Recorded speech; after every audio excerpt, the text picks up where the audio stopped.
अवधूत चिंतन श्री गुरुदेव दत्त. श्री स्वामी समर्थ. तुमचं सर्वांचं माझ्या चॅनलमध्ये खूप खूप मनापासून स्वागत आहे. आजचा दिवस तुम्हाला शुभ जावो. स्वामी कृपेने तुमच्या सगळ्या इच्छा पूर्ण हो ही स्वामींच्या चरणी प्रार्थना करते. उद्या आहे संकष्टी चतुर्थी आणि उद्याच्या दिवशी आपल्याला काही अशा सेवा करायच्या आहेत, असे काही उपाय करायचे आहेत, ज्या उपायांनी ज्या सेवेने आपलं आयुष्य बदलून जाईल. आपले अनेक दिवसांची इच्छा आहेत त्या पूर्ण होत नाहीत. त्या इच्छा पूर्ण होण्यासाठी अनेक दिवसांची जी काही अडलेली कामे आहेत ती मार्गी लागत नाहीत. ती कामे मार्गी लागण्यासाठी त्याचबरोबर जे काही म्हणजे बघा, तुमच्या घरातली जी मुलं आहेत, लहान बाळं जी अभ्यास करत नाहीत, ऐकत नाहीत, हट्टीपणा करतात, चिडचिडपणा करतात, यासाठी त्याचबरोबर अनेक आपल्या घरामध्ये नकारात्मकता असते. म्हणजे आपल्या घरात जी नकारात्मकता आहे ती नकारात्मकता, वाईट शक्ती ज्या आहेत त्या आपल्या घरातून दूर व्हाव्यात, निघून जाव्यात, यासाठी आपल्याला उद्या हे 5 उपाय करायचे आहेत.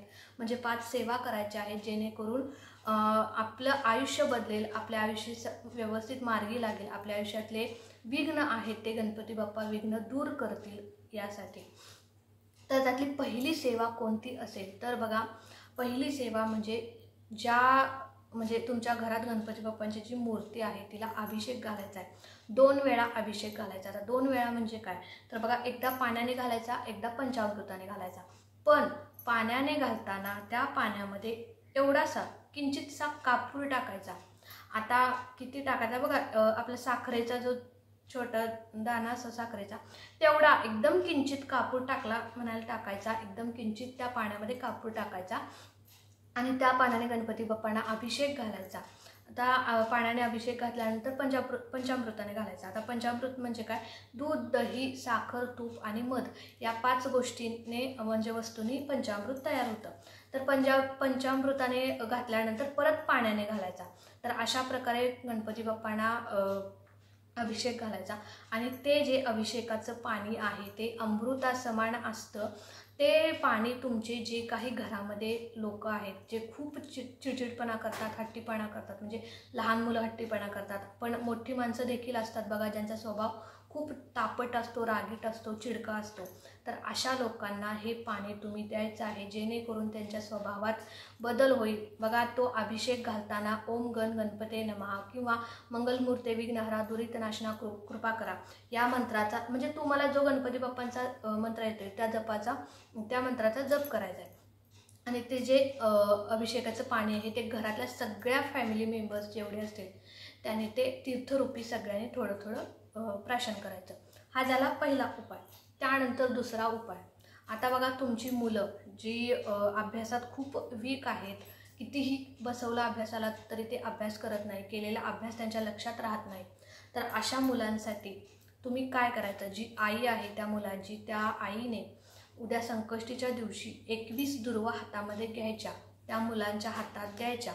आता मुलं बसत नाहीत, पण तुम्ही काहीही करून उद्याच्या दिवशी त्यांना तिथं देवघरापुढे बसवायचं, तुम्ही सोबत बसायचं. त्या मुलीच्या हातात ती 21 दुर्वांची जुडी जी आहे ती द्यायची. आणि आता मुलांना जर म्हणायला येत नसेल तर तुम्ही स्वतः 21 वेळा किंवा 11 वेळा अथर्वशीर्ष म्हणायचं. 1 माळ ओम गण गणपते नमः या मंत्राचा जप करायचा आणि ते जी 21 दुर्वांची जुडी आहे ती गणपती बाप्पांच्या चरणांची त्या मुलीला वाहायला द्यायची. तर ही अतिशय अतिशय अतिशय प्रभावशाली सेवा आहे. ती दुर्वाची जुडी जी आहे ती वाहताना त्याच्या जे काड्यांचं आहे बघा ते गणपती बाप्पांच्या चरणांच्या पाशी आलं पाहिजे, अशी व्हायची, अशा प्रकारे व्हायचे. आणि गणपती बाप्पांना म्हणून प्रार्थना करायची की माझा मुलगा, माझी मुलगी अभ्यासामध्ये हुशार होऊ दे, तिला जे काही अभ्यासामध्ये अडथळे येत आहे ते दूर होऊ दे, ती केलेला अभ्यास तिच्या लक्षात राहू दे, तुमचा कृपा आशीर्वाद त्याच्यावर राहू दे, अशी गणपती बाप्पांना प्रार्थना करायची आहे. हा झाला दुसरा उपाय. तिसरा उपाय. आता उद्याच्या दिवशी घरामध्ये आता बघा, आपल्याच घरामध्ये आपल्याला बसू वाटत नाही, काही करू वाटत नाही, केलेलं म्हणजे असं नको वाटतं. असं वाटतं की घरात काहीतरी आहे, जी नकारात्मकता आपल्या घरामध्ये असते, वाईट शक्तींचा म्हणजे भास होतो बघा आपल्याला कधी काहीतरी. तर आपल्या घरातील नकारात्मकता दूर होण्यासाठी उद्या आपल्याला एक वस्तू जाळायची आहे. त्या वस्तूसोबत आणखीन 2 वस्तू जाळायच्या आहेत.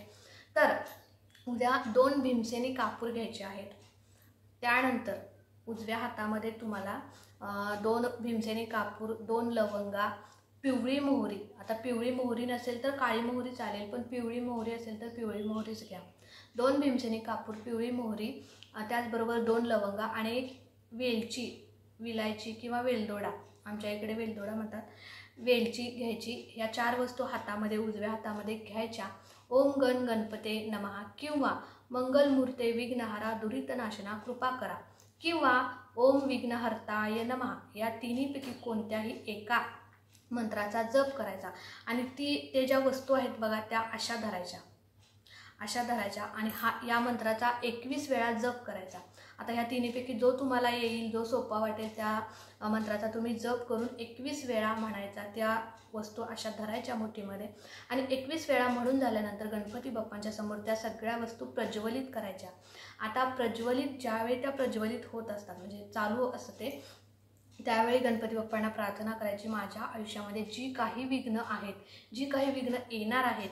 आता गणपती बाप्पा बघा मंगलमूर्ती आहेत, मंगलमूर्ती विघ्नहारा दुरितनाशना कृपा करा. माझ्या आयुष्यामध्ये जे काही विघ्न येत आहेत किंवा येणार आहेत, चालू आहेत, ते सगळे दूर होऊ दे, त्यापासून आम्हाला मुक्ती मिळू दे. तुमचा कृपा आशीर्वाद माझ्या घरावर, परिवारावर राहू दे. जी काही संकट येत आहेत त्यांच्याशी सामना करायची आम्हाला शक्ती द्या, अशी प्रार्थना गणपती बाप्पांना करायची आहे. तर हा झाला तिसरा उपाय. आता चौथा कोणता?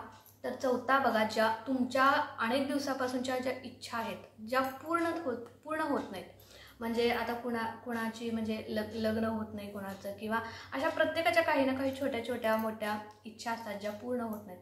तर त्या इच्छा पूर्तीसाठी तुम्हाला उद्या एक अशी विशिष्ट आणि खास सेवा करायची आहे. तर ती सेवा कोणती? तर ही सेवा ही दुर्वांची. आता जिथे कुठे दुर्वा उगवतात बघा, आता तुमच्या शेतात असतील तर शेतात, किंवा तुमच्या घरापाशी आसपास अंगणात, परसात, किंवा कुठेही जिथे दुर्वा उगवतात तिथे जायचं आणि त्या दुर्वा, म्हणजे आता त्या दुर्वा उपटायच्या नाहीत.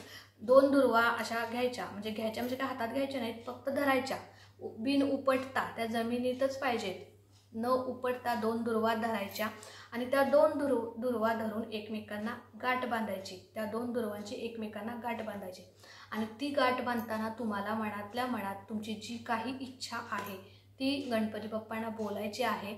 गणपती बाप्पा, माझी ही इच्छा पूर्ण होऊ दे, तुमचा आशीर्वाद माझ्यावर राहू दे. हा उपाय जो आहे, ही सेवा जे आहे, अतिशय खरंच सांगते प्रभावशाली आहे. तुम्ही नक्की करून बघा, नक्की याचा तुम्हाला अनुभव येईल. तर खूप दिवसापासूनची जी तुमची इच्छा आहे ती पूर्ण होत नाही आहे, कितीही सेवा केल्या, काय केलं तरी, तर उद्याचा दिवस तुमच्यासाठीच आहे. तुम्ही नक्की ही सेवा करून बघा, तुमची नक्की इच्छा आहे ती पूर्ण होईल. तर आता त्यानंतरची जो उपाय आहे, तर बघा अनेक वेळा आपण अनेक कामे करत असतो, आपली खूप अडलेली कामे असतात, जी काही केल्या पूर्णच होत नाहीत. अगदी 99.99% ते काम पूर्णत्वास आलेलं असतं, पण अचानक काय होतं काय माहिती, ते पूर्ण होत नाही, म्हणजे 100% ते काम काय पूर्ण होत नाही. तर अशासाठी म्हणजे हे काम किंवा ती कामे पूर्ण होण्यासाठी, खूप दिवसांची अडलेली कामे पूर्ण होण्यासाठी ही सेवा आपल्याला करायची आहे. तर उद्याच्या दिवशी तुम्हाला 21 तांदूळ घ्यायचे आहेत. आता ते तांदूळ जे आहेत ते न मोडलेले असावेत, अख्खे तांदूळ तुम्हाला घ्यायचे आहेत. ते तुम्हाला डाव्या हातात तुमच्या घ्यायचे आहेत. त्याला हळद आणि कुंकू लावायचं आहे. त्यानंतर पांढरे तांदूळ घ्यायचे नाहीत, हळद कुंकू लावून 21 तांदूळ तुम्हाला घ्यायचे आहेत. त्यानंतर तुम्हाला ते तांदूळ आता गणपती बाप्पांना वाहायचे आहेत. त्यातला एक तांदूळ घ्यायचा, इदम अक्षदम ओम गण गणपते नमः, अशा प्रकारे व्हायचं. दुसरा तांदूळ घ्यायचा, इदम अक्षदम ओम गण गणपते नमः असं म्हणायचं आणि गणपती बाप्पांच्या चरणांशी व्हायचं. अशा प्रकारे तुम्हाला 21 वेळा 21 तांदूळ अर्पण करायचे. त्यानंतर गणपती बाप्पांना जे काही तुमचं अडलेलं काम आहे, जी काही तुमची अडलेली इच्छा आहे, जे काही आहे ते गणपती बाप्पांना बोलायचं आणि ते पूर्णत्वास जाऊ दे असं बोलायचं. बघा, गणपती बाप्पा हे विघ्नहर्ता आहेत. आपल्या आयुष्यातले येणारे संकट ते स्वतःवर घेतात आणि आपल्याला सुख देतात. तर हा झाला. आणि त्यानंतर ते तांदूळ आता काय करायचे, तर ते दुसऱ्या दिवशी जे तांदूळ आपण वाहिलेले असतात ते एखाद्या कापडात बांधायचे, छोटासा कापडाचा तुकडा घ्या किंवा कागद घेतला तरी चालेल, त्या कागदात बांधायची, त्याची एक पुडी बांधायची आणि तुम्ही ज्यावेळी पण त्या महत्त्वाच्या कामाला जाणार आहे त्यावेळी ती पुडी तुमच्यासोबत ठेवायची, जेणेकरून बघा हा उपाय तुम्ही नक्की करून बघा. जे काही तुमचे अडलेलं काम आहे खूप दिवसापूर्वीचं ते नक्की पूर्ण होईल. गणपती बाप्पांचा आशीर्वाद तुमच्यासोबत आहे म्हटल्यावर ते काम नक्की पूर्ण होणार. तर ती पुडी आहे ती जाताना म्हणजे कामावरती ज्या कामाला चालायचं ते घेऊन तुम्ही जाऊ शकता, पण ती पुडी आहे ती तुमच्या पाकिटात पर्समध्ये तुमच्यासोबत 24 तास देखील ठेवू शकता. यानंतर तर ज्यांच्या कुंडलीमध्ये चंद्रदोष आहे म्हणजे चंद्रग्रह अशुभ स्थितीत आहे, त्या बघा चंद्रग्रह ज्यावेळी अशुभ स्थितीत असतो त्यावेळी अनेक आपल्या आयुष्यामध्ये अडचणी येतात, लग्न होत नाही, मुलं बाळ होत नाही किंवा अनेक संकटांचा आपल्याला सामना करावा लागतो. तर तो चंद्रग्रह किंवा चंद्र मजबूत व्हावा यासाठी आपल्याला उद्या गणपती बाप्पांच्या सोबत चंद्राची देखील पूजा करायची आहे. हळद, कुंकू, अक्षदा, फूल, धूप, दीप गणपती बाप्पांना ओवाळायचा ज्यावेळी चंद्रोदय असतो त्यावेळी संध्याकाळी. त्यानंतर एक तांब्या घ्यायचा आहे, त्यामध्ये पाणी घालायचं. पाणी घालता त्या पाण्यामध्ये एक चमचावर दूध घालायचं आणि ते चंद्राला अर्घ्य म्हणून चढवायचं चंद्रोदयाच्या वेळी. आणि ते अर्घ्य आपण चढवत असतो त्यावेळी गणपती बाप्पांना तुमची जी काही देवतांना तुमची जी काही इच्छा आहे ती बोलायची. माझं हे पूर्ण होऊ दे, माझं हे काम पूर्ण आता स्वतःतून जाऊ दे, तुमचा आशीर्वाद माझ्या पाठीशी असू दे. तर अशा प्रकारे हे उपाय जे आहेत 5-6 ते उद्याच्या दिवशी तुम्हाला करायचे आहेत. संकष्टी चतुर्थी ही गणपती बाप्पांची आवडती तिथी आहे आणि उद्याच्या दिवशी गणपती बाप्पांना दुर्वा तर आपण कायमच वाहत असतो. त्याचबरोबर 21 मोदकांचा नैवेद्य, 21 लाडू असतील किंवा 21च्या गुळाच्या ढेपा असतात बघा छोट्या छोट्या, त्या तुम्हाला वाटायच्या आहेत गणपती बाप्पांच्या मंदिरात जाऊन.